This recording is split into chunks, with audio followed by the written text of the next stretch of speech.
it to be an engaging session. So feel free to put your camera on, give us a smile, a wave, whatever you want, so that we can see your face. All right. Well, I'm going to stop actually screen sharing. As I said, if you need the Slido link, you can always grab it in the chat. So today, as you know, the theme of our breakfast is like supercharging customer success with customer education. We have 3 amazing panelists, and I'm going to let them introduce themselves. I think we can pick the order that we had on the slide. So Sally, would you mind kicking us off? Sure. Good morning, everyone. I'm Sally Donaldson. I began my sort of CS career probably about 10 years ago now when I was working at IBM. Since then, I've worn many hats in terms of CS, worked with software as a service, platform as a service, on-prem solutions. I joined the StreamNative company about 6-7 months ago as a first customer success hire. So I've been very, very busy doing what I love, building out a customer success function, the team and the vision since then. So I'm delighted to be here. Thank you, Sally. Good morning, everybody. Great to be here. My name is Ismet. I'm currently VP of Customer Success at Ometria, which is a customer data and marketing platform. I've been within CS for about a decade now, and prior to that, I was in account management roles at digital agencies, again within the tech space, predominantly within a marketing capacity. I've led teams at Yieldify, Infuse, and now Ometria, and I'm responsible for the full global team of CSMs and ensuring that our clients get the most out of our platform and our services. Outside of customer success, I champion growing independent retailers with a focus on well-being and sustainability, and I co-founded aromatherapy and interiors business at houselikethis.com with my partner James in 2018.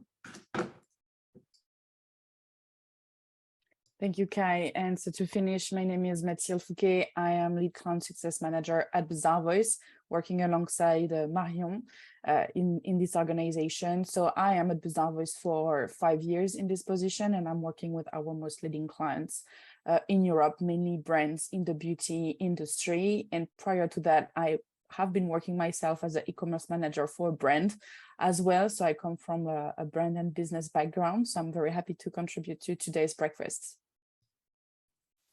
Brilliant. Thanks to the 3 of you for being here today. I think the first question really that I'm interested in is, what does customer education mean exactly? And obviously feel free to answer it based on your current company and role. Sally, can we begin by you maybe? Sure. So our customer education is really important because StreamNative is a startup. We're a very exciting Silicon Valley startup, and we are based on an open source technology called Pulsar. So our education program isn't actually just about learning how to use the platform. It's actually about building up the skills and presence of the Pulsar community, because obviously the more popular, known Pulsar and used, adopted Pulsar is, the more successful us at StreamNative are going to be too. So it's a slightly different take from customer education, more traditional customer education that I've experienced in other companies. Definitely, like very unique, as you said, to what we see usually. I think maybe Mathilde, you can counterbalance that with like how you approach that. What is for you customer education? Yeah, absolutely. At Bazaarvoice, it's something that's extremely central into how we manage our client success. Basically, we used to use the fisherman analogy, like, it's better to teach your clients how to fish than fish for them. Or we also use the gym coach buddy, like you're not going to make them exercise, but you're not going to exercise for them to reach their goal. But it's important that they understand the importance of the exercises for themselves reaching their goals. So we are liking to position ourselves as like coach for them, and our ultimate goal with education of our clients is to empower them so that they can become more autonomous, so that they can then reach another level, like advocacy, for example, for the company. Love that. Yeah, I think that's going to be actually a perfect potentially link like to my next question, which obviously in the context of the topic, and I think I'll be interested to get probably like Sally and Kai perspective. how do you define like boosting customer success? What does it mean? Even like what areas or CS or KPIs have you seen improve? I'll take that first, I think. Well, for me, I always list a sort of value as being a key pillar of customer success. And, you know, that question, are your customers getting the value from your products and your services? And if they're not getting the full capabilities from your product, or they don't know how to do it, or they're not using the most latest and greatest features, then they're not actually getting that value. So I think that's a very important sort of metric to kind of look at. You know, for example, you can also use it kind of as an upsell opportunity. So if there's a sudden spike in your support tickets and it looks like customers don't really know how to get the most out of your product, then that can be an interesting sort of upsell. Like, you know, have you heard about our training programs? Would you like to invest in your staff? So these are kind of different sort of ways to boost customer success using education. I completely agree on the value piece that Sally mentioned there. For us, our most important metrics are NRR and ARR, and these are ultimately the outcome of several other key metrics. In my current business, it's looking at the key activities that drive customer health and retention, which does touch on this concept of immersion and continuous learning. So the concept of bringing the entire customer organization on the journey with you, which, you know, doesn't come about without rigorous stakeholder management, understanding and identifying the different personas that you're engaging with and building an education program that is relevant to each of those people, and then measuring their sentiment over time, and understanding, you know, what is the time to adoption and what does a solid onboarding look like? And that can mean many different things in different businesses. In one business that I was in, and I saw Mike join, who was in my team at Infuse, it was all about trying to understand when charities made their first donation in the platform. That was a real key lever of understanding their kind of enablement, whereas in other companies, it's been around getting that value that Sally mentioned. So have they got their campaigns live, and are they driving the value that they should be? Love that. Value is definitely one of the keyword, I think, and we'll hear a couple of times, like definitely like today. You've been mentioning actually like what you have seen at other company. I think to piggyback on that, I'm interested around what are the best practices that you have seen applied, which ensure that customer success education is tightly linked with customer success. So yeah, would love for you maybe to elaborate a bit on that, and also maybe get Mathilde perspective.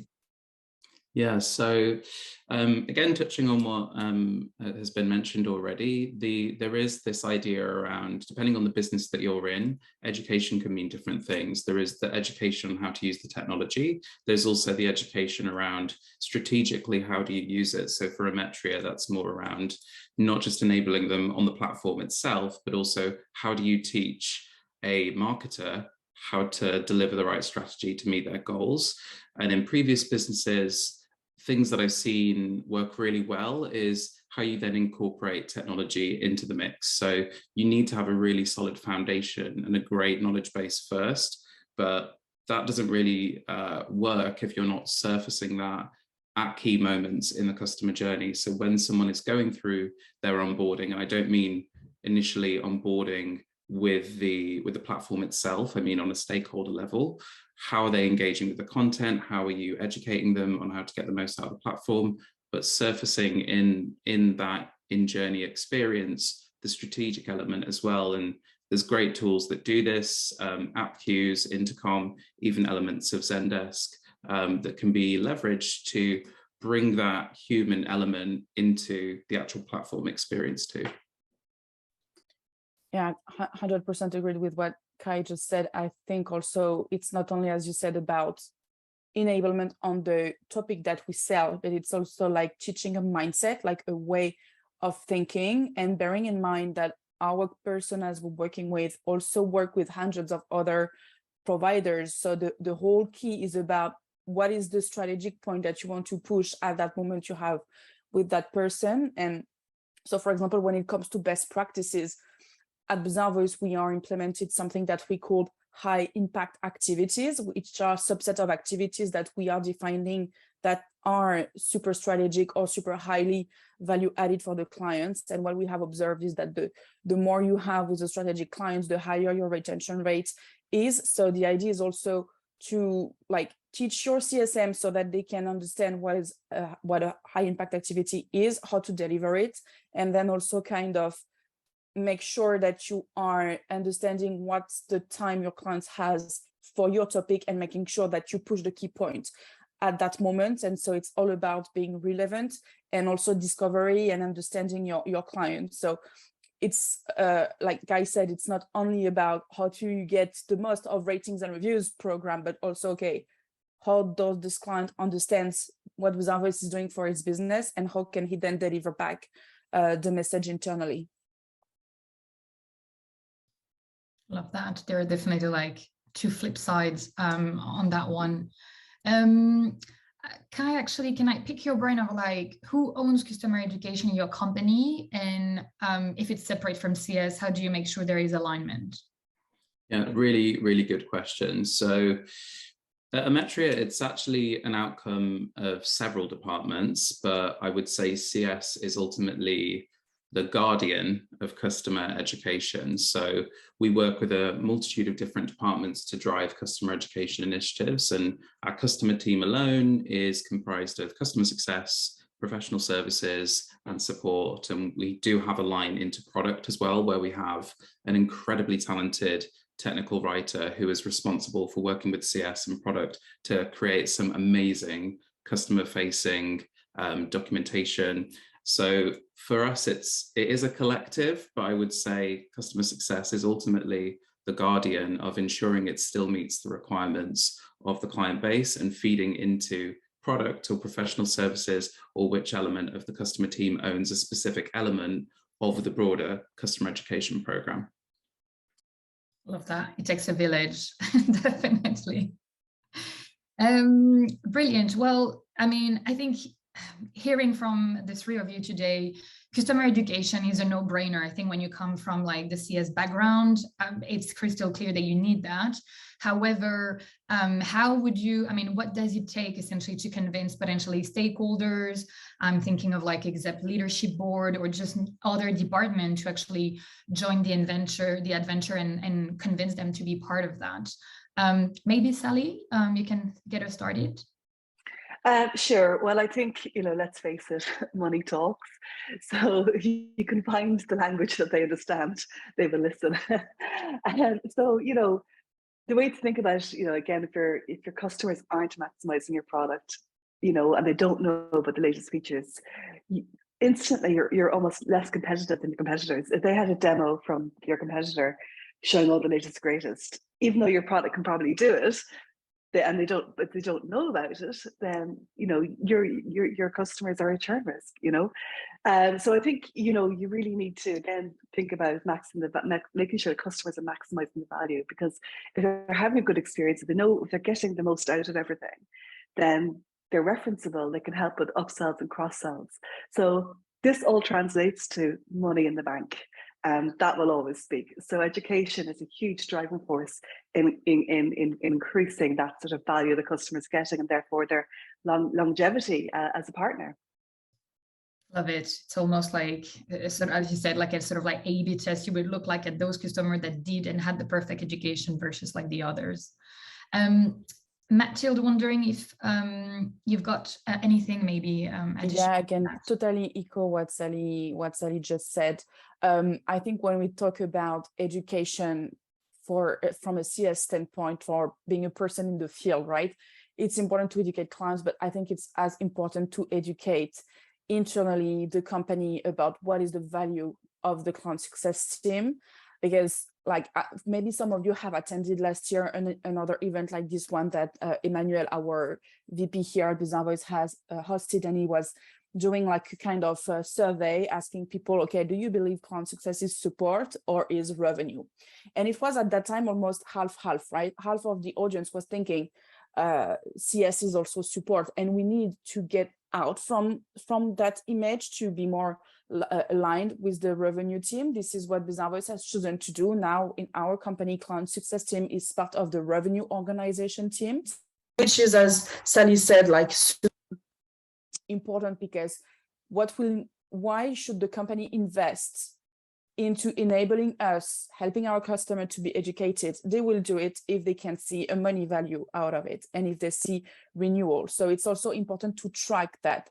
And at the end, remember the ultimate goal of education of our clients. It's not for them only to be successful with what we're selling them, but it's also making them empowered so that they can speak for us and, for example, help us sell more to other clients, right? If you have a super educated, autonomous client, which is a rock star into whatever you're selling, they will be able to make the sales for you, right? We're very good at that at Bazaarvoice, I have to say, because we are on customer, generated content, and we're just trying to replicate that with our clients.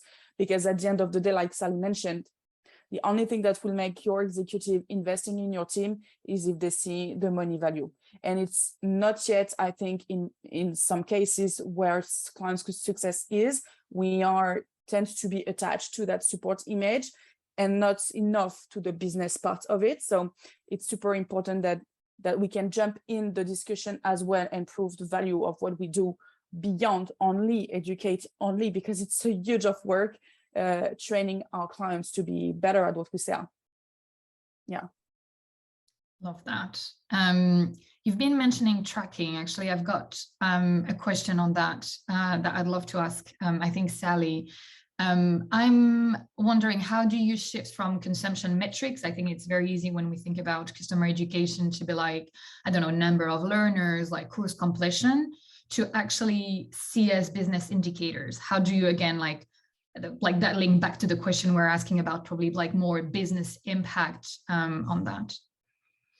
Yeah, I think the impact is the key to that answer, or to my thoughts here. It's StreamNative. It's a little bit different. Like we are educating, and we're trying to encourage the growth of a technology in a wider community. So, measuring the uptake of courses versus the activities in the kind of online communities is one sort of way. So it's a little bit different. But I guess, if you think about, if you've got a product and, customers know how to use, say, features such as automation, what is the impact of the stuff that they're trying to do and that they're learning how to do through education on their business? So you can kind of, again, it's just trying to find a way that measures that impact. So it doesn't just have to be like bums on seats, like courses or whatever, but actually once they've done the training, what impact is it having on their business? So again, that's going to be pretty unique to your different products and your different sort of environments, but that's the question. What's the so what? What's the so what? How is the training helping our customers? Love the bum on seat. I can't remember if you put it that way. I don't think I did. Absolutely love it. I think you just used the term like very unique and like dependencies. Probably like for you and as well, probably bringing Kai in the discussion. How has your education, like customer education offer and investment evolved through time? And any major trend or anything that has impacted it? Well, like I said, we're quite a new company, so we haven't evolved as such. But what I have seen in my very long time in the software industry is definitely a shift away from that really intensive, hands-on, physically present classroom situations, which I know I've led myself and I've been a part of, to more sort of on-demand, self-paced learning, or making use of sort of like technology like Zoom to do sort of virtual sessions. There's trade-offs, I think, to both. Obviously, you can't beat the impact of an in-person training, but it's really hard to organize. You have to have a certain number of people in place. It's expensive. And then obviously the trade-off for the Zooms online, whatever I personally find sitting through lots and lots of videos wrecks my head. And I really have to kind of be very focused and writing notes, and it's a bit of a more difficult way to learn than hands-on. So that's the kind of trend that I'm noticing. It's more cost effective to do things remotely, but then you might need to do more of it or repeat it frequently or really break it down to little chunks so it's more digestible. Yeah, agree with Sally on that. There's obviously, as a result of COVID, a movement to customers feeling comfortable with working in a remote capacity. Many tech companies were already on board with this concept. So it's been more about now having all the customers moving in line with that. So for us, we work predominantly with retailers, e-commerce teams, even though they are digital teams. The shift in that behavior and doing all of our engagements via Zoom has actually been tremendously positive for the relationship with the client. If you think about in the old school workshop type environment, you might have only seen a client, depending on how your business is structured, once a quarter, whereas now we see them all the time, which is so positive for understanding client sentiment, their engagement, who's actually engaged with the business. I think the thing to really think about if you're trying to evolve your customer education program is, how do you actually break it down? There should always be a baseline of trainings that a human, in theory, shouldn't have to deliver. So what I mean by that is a human could deliver it, but they don't have to do it and repeat the same steps again and again and again. So look at the actions your team is taking again and again, and think about how you can create some content, video content, in-app prompts that take away the frequently asked questions, the common pitfalls potentially of what clients encounter when they're looking to either educate themselves with a platform or from the strategic standpoint. The good thing about doing that is you're then able to get all this time back and go, great, what are we going to do with all this time that we've now got? We can actually start delivering additional value that we might not have even identified what that even looks like yet. And we're actually doing that. We started doing it during COVID at Ometria. We already had a really solid knowledge base, but again, we were getting clients on that journey to working more in a virtual capacity. And now we're bringing in initiatives that scale that up even more. So the idea of having a success center that delivers some of the strategic elements of the relationship, so that when the CSMs do engage with the clients, it really is that additional value add. Love it. Yeah, I think also we're all struggling like for time. So definitely dedicated, as you said, time for what Mathilde was calling like high impact activities. Anything that is like really impactful for the client is going to drive a real difference, is what we are after. Brilliant. Another thing that is likely, I would say, to impact customer education, probably curious to get like Mathilde take on that. How do you account for customer maturity lifecycle or the different kind of users and persona that you have in your client base? I think that's also one of the major elements, right? You're not going to deliver the same training to a junior that's just joined the program than an executive, right? So it's super important and crucial that CSM teams can understand the different personas they are facing to and what is the need. And again, what is going to be the most business impactful for the success of what we are trying to deliver, but also in terms of renewal and everything. What's also important, I think, on that is that clients can learn from each other. So at Bazaarvoice, we're also trying to like organize regularly some network events from clients from different, perspective. Of course, we are not going to put two major competitors together in the room, right? But brands can learn from retailers can learn from brands, that can learn from startups, that can learn from SaaS. So we also believe into like self-education and curiosity around that. So we're just trying to favorize those kind of interactions between clients together by organizing those events on which the CSMs are then accountable to invite their clients to join. But to refocus a little bit on that question, one thing that is also important is educating CSM teams about reading portfolio properly, identify differently high-touch, low-touch clients, identify what makes sense for high-touch clients versus a low-touch client, so that like that, if you can read accurately your portfolio, you will be able to win into efficiency and productivity without, for example, wasting your time. Sorry, it's a bit like hard to say that, but wasting your time delivering a super detailed training to somebody that obviously it's not like interesting into it, right? So it's super important to have that capacity of taking a step back from like the day-to-day into like, okay, it's fire everywhere, everybody needs everything, and just, you know, take the time to read properly your portfolio. This time that your CSM will invest now into understanding the shape of their portfolio, who are their clients, what are the different profiles, will definitely be beneficial in the long term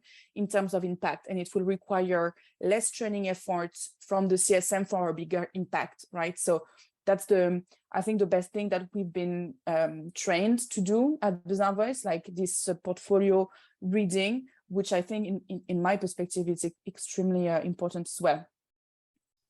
Love it. And this is where like I think we're discussing human element versus like machine led. This is where like this decision making and be like, what are we using for who is coming into play essentially. Okay. Well, I'm guessing as part of our audience, and especially even looking at the question that we'll have, I can already see quite a few in Slido. We'll get into that later. Our audience that hasn't, without a formal, essentially, education program, how would you advise they should get started? Maybe Sally and Kai, you can give us some tips there. What I'm learning from being in a very fast-paced, fast-growing startup environment is don't let perfect be the enemy of good. Just start somewhere. It doesn't matter if it's not perfect.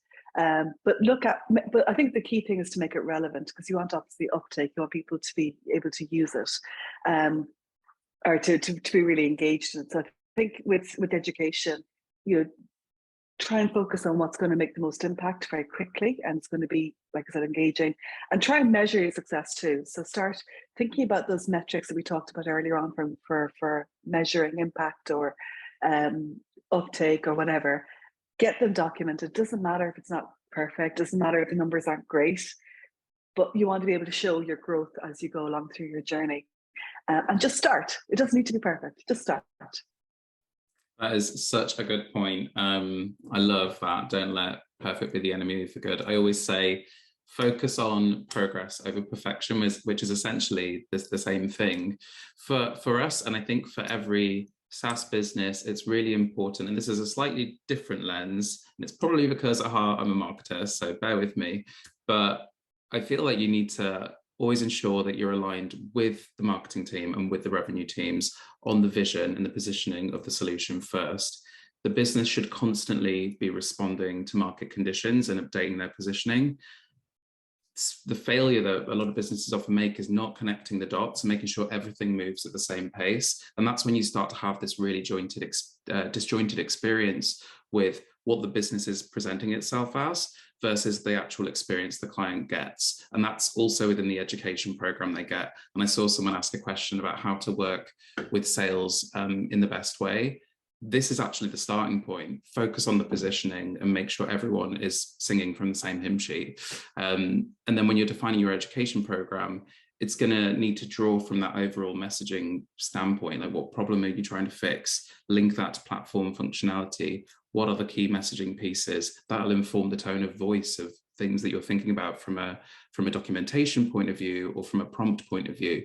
And then once you've aligned on, you know, as a business, it's really about building what is the business case to make this happen, save money, prove value, and then ultimately build your business case based on what you've seen work. So once you start seeing adoption, hopefully, once you start seeing adoption, retention, sentiment, growth, any kind of key metrics that are important to your business, once you start to see them shift as a result of your education program, that's when then you can start saying, right, now is the time to invest further into this and make it smarter. I think we're all going to be faced with a need to work smarter, not harder, given the current economy. So this is a really, really good time to invest in customer education. Love that. I think maybe we can have let's do like one more final question before we get onto the live Q&A. If you were to change something in your current program, what would that be? I think I'm interested to get your perspective, and we can finish off as well with Mathilde's one. I did touch on this earlier. So we're launching a new initiative now that I really wish we'd done sooner. I'm super excited about it. don't want to reveal too much, but it's essentially removing, again, some of that human element of the education program and making a center for the customer that feels like a strategic assistant, a virtual assistant, which we've not really had before. We've leveraged tools like Zendesk that, you know, services the help center, but it's not good enough for what we want our customer experience to be. So that's what we're looking to ultimately change. We're identifying those key moments that matter in the customer journey and finding ways that we can use really cool technology to recreate it and connect it to the platform experience, so we can then identify for our CS team what are those other moments that matter that are slightly more high touch. Yeah, definitely agree on that. I think at Bazaarvoice, we have good foundation, like we have something called knowledge base that's accessible for our clients so that they can, you know, get documentations themselves, but sometimes you can just rely on them to go and read and understand it. So you always need at some point to rephrase the message. I think there's always improvement possible, right? I mean, we can always reinvent the wheel and revisit everything, but probably what we would need to work on in the future is a better segmentation of the information. Like, it's not always relevant for all of our clients. So sometimes clients can be, you know, a bit overwhelmed by the amounts of information while he actually needs to understand just a bit of it. So maybe a better segmentation or targeting of the message we're delivering according to 1, the persona, 2, the industry, 3, the maturity would be a good way for improvement. And I would add another point on that. It's maybe the onboarding of new CSM members into the importance of education, not only in terms of like operational, tactical perspective, but also, as we mentioned earlier in this meeting with Kai, also the importance of, okay, the outcome, right? Why ultimately are we doing that? What are we trying to achieve? Is it advocacy? Is it relationship? Is it renewal? Teaching the CSMs to have this lecture of their portfolio. It's also part, I think, of the things we can always do better, because the more you are knowledgeable and aware of all of this, the more performant you become, and then you can also onboard more clients also. So it's also a win for the company in terms of growth. Brilliant. Well, thank you so much. Now we're going to get onto actually the live Q&A. I'm going to share my screen so that everyone can see the Slido question. Get me. Just transfer that. Give me just one sec. Oh no, come on. Share screen. If I do that and then drag and drop here. Here we go. Can everyone see my screen now? Looks like yes. It. Yes. Okay.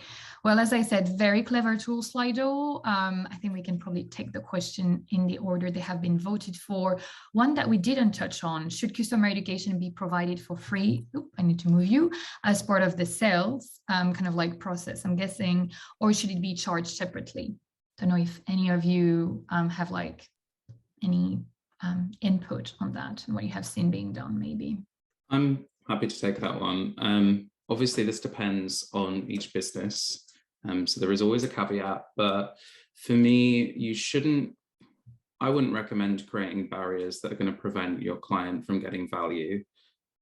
Enabling them to use your solution, to work with it more strategically, should be something that is factored into your pricing model. So consider how much time on average you're going to need to educate the customer and build that into the structure of your commercials from the off, because ultimately we should never create barriers to the client achieving value. Of course, depending on business, it depends how high touch it is.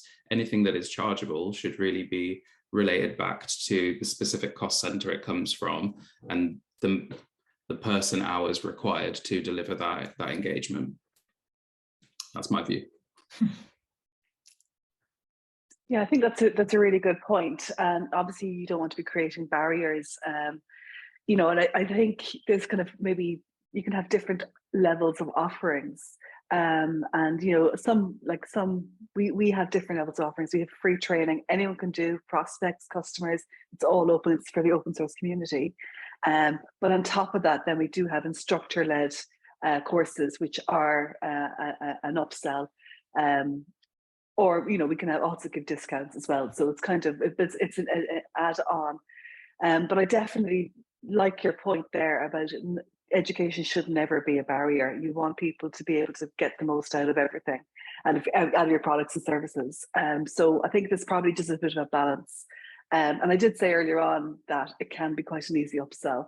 So there's that element too, for growth. So I think it's just finding that balance of help. The key, what we all want, is our customers to be as successful as possible and us to be profitable as well. So find that balance. Get people up and running quickly, fast and efficiently. And then as you go through the journey, if it's appropriate, if there's kind of the extra sort of the top level education, I'm lost for words at the moment, but that kind of really the high touch sort of education, that can be an upsell where needed. Love it. Sorry, Mathilde, unless you have something, maybe we can pick the other one, which Go ahead. Yeah, which I think you kind of like actually a little bit touch on. Do you have also an education strategy for prospects or employees? Are these different than your customer education strategy? Yeah, I think we do. I mean, definitely for employees, it's a different, completely type of education. Bazaarvoice has invested into several tools for e-learnings about, new product release, but also on various of things, also on personal development things. So like the employee education, I would say it's a complete different story because it can cover so many topics. However, yes, we do have a strategy of enablement for prospects.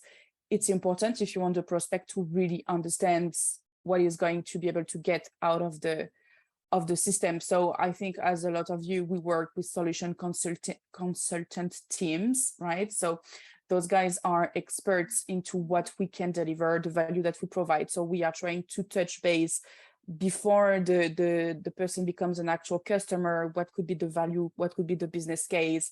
And start like some pieces of education. Obviously, we do not expect a prospect to become like in a sales campaigns of 6 months, a super educated champion, like could be a 10 years customer, right? But building these seeds and proving that Bazaarvoice is able to deliver this kind of training is an additional motivation from the prospect to move from prospect to customer also. So yeah, I would definitely say that it's super important to showcase during the sales campaign that you have this power of enablement, because not a lot of companies have it, right? So it's also a super interesting differentiator during the sales campaign. Anyone wants to add anything, or do we jump to the next question? Sally, Kai, no, all good? Okay. Yep, let me take that one. Do you have any tips around innovative additional content? Don't know if that question resonates. Any maybe different format, probably, of way of doing it? Yeah, I can add something here. I think one of the things that really impressed me about our training when I started doing the courses was that it was quite, like I said earlier on, I get very bored sitting through hours and hours of videos. So the content was very mixed, very varied. There's like videos, there's something to read, there's something to interact with, there's a little quiz, but it was all kind of short and fast, but also really punchy, really hit the mark. And that variety kept me personally quite engaged. The other thing that I found really worked well with my customers is kind of gamification. So we noticed that adoption was a little slow. The customers we ran a report, we were able to see that their users weren't actually taking the training, and so we started kind of creating like a leaderboard, a bit of a name and shame. But then we started, we had certificates as well. So if you did X amount or X% or this track, then you got kind of a badge or something you can stick onto your profile. So you can think of kind of, I think the key, what I'm saying with these kind of points, is make it fun. And that fun can look different in different companies, whatever's appropriate for your company, your brand and your vision, but make it fun and make it for a variety, give it variety. That's a really, really good point. I do feel like it needs to feel gamified in a way. Like you need to keep people engaged throughout that experience. For me, it's also, you can leverage tools to make the educational content personalized to the specific user or persona, and that is super important. Again, dependent on business, but there would be likely different use cases, different needs for the technology based on somebody's role. So you can actually tailor someone's onboarding or ongoing educational program based on who they are, if you have the right attributes and you're using the right tech to tailor those flows in the platform. When it comes to the human element of it, it still should be persona based. It should feel like this one-to-one experience that feels like you've really understood them, not just as a business, but as an individual as well.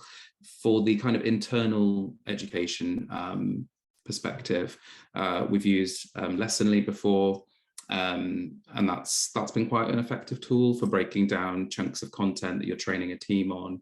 They record themselves using Loom videos, so you can see if they're actually picking up key messaging or elements of a training module. So I think those would be the ones I would call out.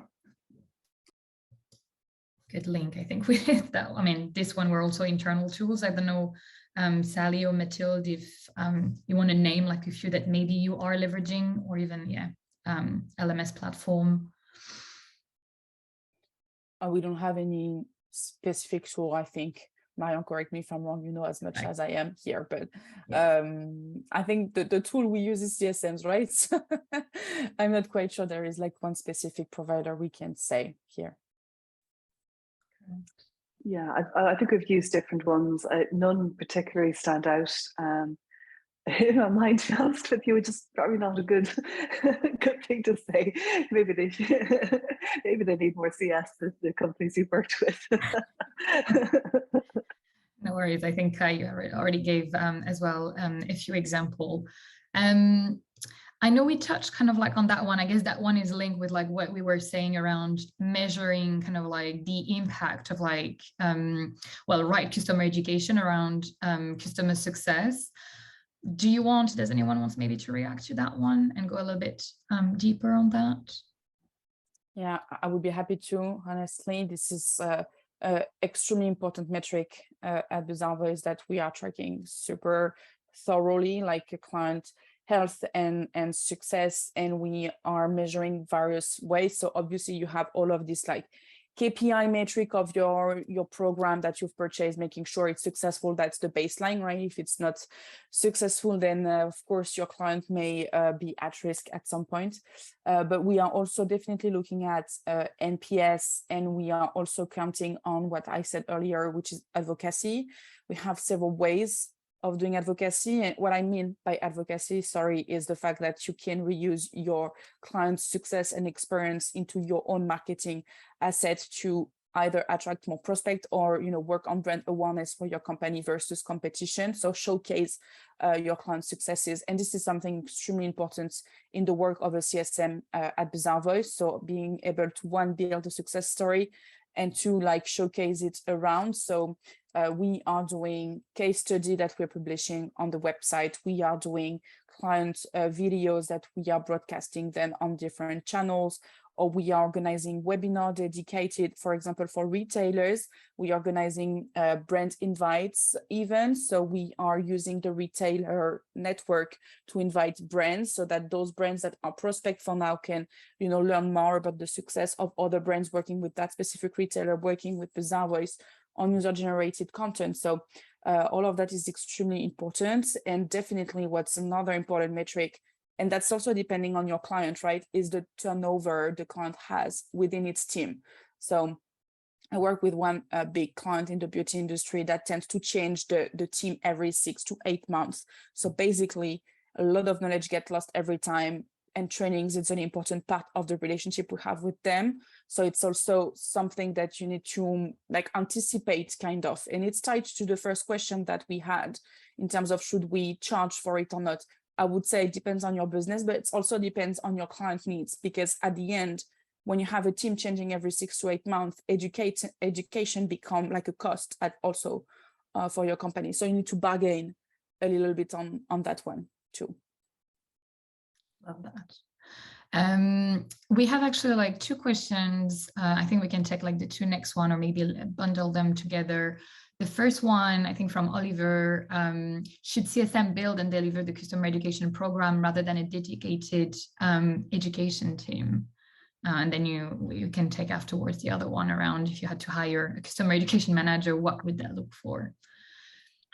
I think, yeah, I have some thoughts on this. So first of all, I would say being an educator is a specific skill set, and being able to develop and create content specifically for education is a specific skill set.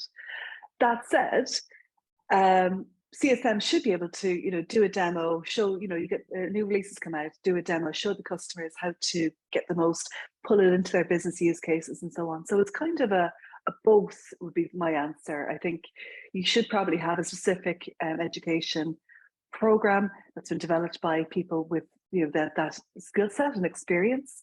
But to augment that, it's really important that CSMs are very involved in education. Anyone wants to jump on that, or even take like the one with the customer education manager a little bit deeper with like skills or qualities? Just to build on what Sally mentioned, definitely in agreement there. I think you have to play to your strengths, bring in the elements of the members within different organizations that can help you build that program. There should be someone who owns the delivery of the content, but ultimately, especially at the business I'm at right now, customer education is owned by many different people. CS is the guardian, but they're not the ones responsible for delivering all of it. We, as Marion said, it takes a village, and we identified that, and we've identified who the important villages are to deliver the program.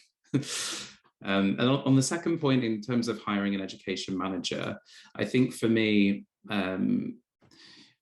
it kind of goes without saying, for any kind of role you would be hiring for, I'd want to know, proven track record of driving initiatives, identifying people within the organization to bring on the journey of customer education. What proof points do they have previously where they've done that? What kind of challenges do they have to overcome? I think you can really run the risk of sometimes having members of your team that kind of get bogged down in the weeds of something not being fully optimized and not realizing they can actually play a part in getting that into a better state, and it becomes a bit of a bystander effect. So I'd really want to see, what has that person done to drive education, and how did they bring the business along with them to make what is ultimately driving more value for the client. Love that. Mathilde, do you have anything to add on that? No, not specifically. Super. Well, to be honest, we are reaching time. We tend to do like 45 to 50 minutes. I think we have already talked a little bit. Kai, you touched on the how to partner as well, like with sales. So I suggest we kind of like leave on that note. Thank you so much for like our 3 speakers today. It was super insightful. Thank you for everyone who joined us. This session, as I said, was recorded. It will be posted on the YouTube channel. You will receive a little email with the link to that. I will be posting as well some few takeaways. Again, massive thank you for everyone today. And yeah, have a lovely day. Bye, everyone. Thank you. Have a good day. Thank you. See you soon. Bye.